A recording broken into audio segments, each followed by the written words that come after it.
Shalom jemaat yang terkasih di dalam Tuhan. Judul renungan kita hari ini adalah tentang saksi dusta. Bagian firman Tuhan yang akan melandasi renungan kita bersama terambil dari Amsal pasal 12 ayat 22a dan pasal 14 ayat 5 terjemahan baru kedua yang berbunyi demikian. Orang yang dusta bibirnya menjijikkan bagi Tuhan. Saksi yang setia tidak berbohong, tetapi saksi dusta meniupkan kebohongan. Bapak, Ibu, saudara-saudari yang terkasih di dalam Tuhan, satu kata yang menjadi penekanan utama dalam Amsal hari ini adalah saksi. Tentu kita semua tahu bahwa saksi adalah orang yang memberikan kesaksian berupa keterangan atau pernyataan tentang suatu peristiwa atau kejadian yang mereka lihat, dengar, atau alami sendiri.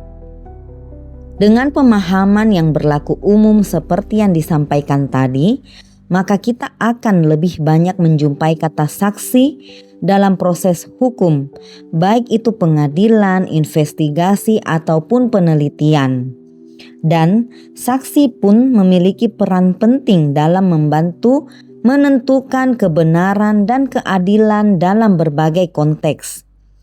Oleh karena itu, kesaksian saksi harus diberikan dengan jujur dan akurat. Namun, karena kejatuhan manusia ke dalam dosa, kita mengenal yang disebut dengan saksi palsu.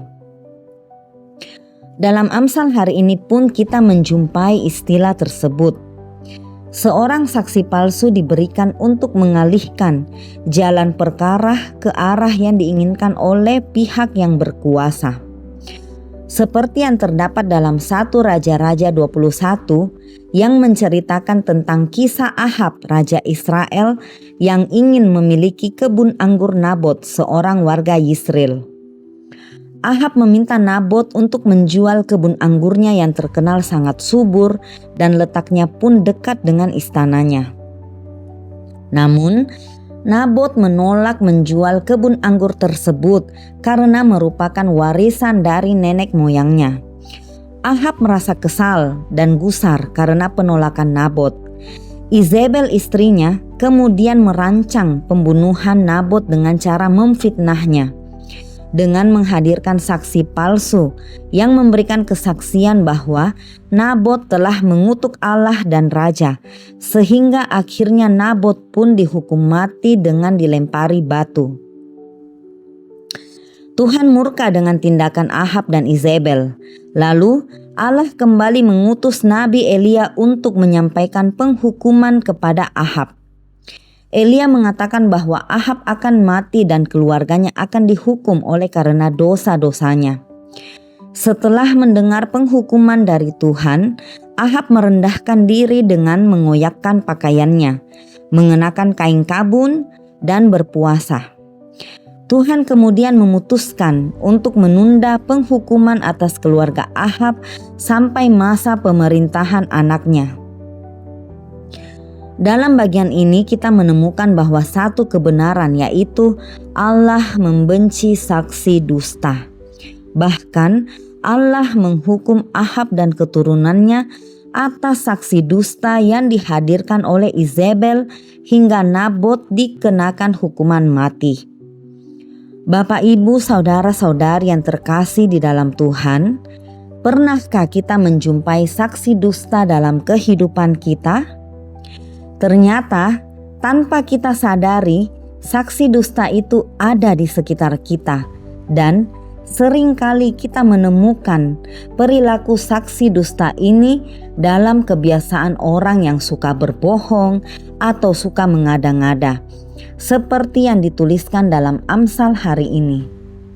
Mungkin kita pernah berjumpa dengan seseorang yang memberikan pernyataan yang tidak konsisten atau berubah-ubah, tidak logis, atau mungkin juga tidak dapat memberikan data yang akurat tentang peristiwa yang mereka saksikan. Atau mungkin juga mereka menunjukkan perilaku yang mencurigakan, seperti menghindari pertanyaan tertentu atau tidak mau memberikan informasi tambahan. Ya, itulah saksi dusta. Dan mereka pun biasanya tidak menunjukkan emosi yang sesuai dengan situasi atau kejadian yang mereka saksikan. Namun, terlepas dari itu semua, perilaku saksi dusta bukanlah perilaku yang menyukakan hati Tuhan. Sebab Tuhan sangat menentang saksi dusta tersebut dan bahkan menghukum setiap orang yang bersaksi dusta. Dan sudah dapat dipastikan, seseorang yang senang bersaksi dusta pasti tidak mengenal Allah yang benar, dan dapat dipastikan bahwa ia tidak menjalani hidup yang berintegritas. Pertanyaan untuk kita renungkan: pernahkah kita bersaksi dusta tentang diri kita maupun tentang orang lain? Apa yang mendorong kita untuk melakukan hal tersebut? Mari kita berdoa. Allah yang Maha Adil dan Maha Benar, ampuni ucapan bibir kami yang terkadang mengandung tipu muslihat. Kami tahu bahwa tidak akan ada satu alasan pun yang dapat kami berikan yang akan membenarkan perilaku dusta kami di hadapan-Mu.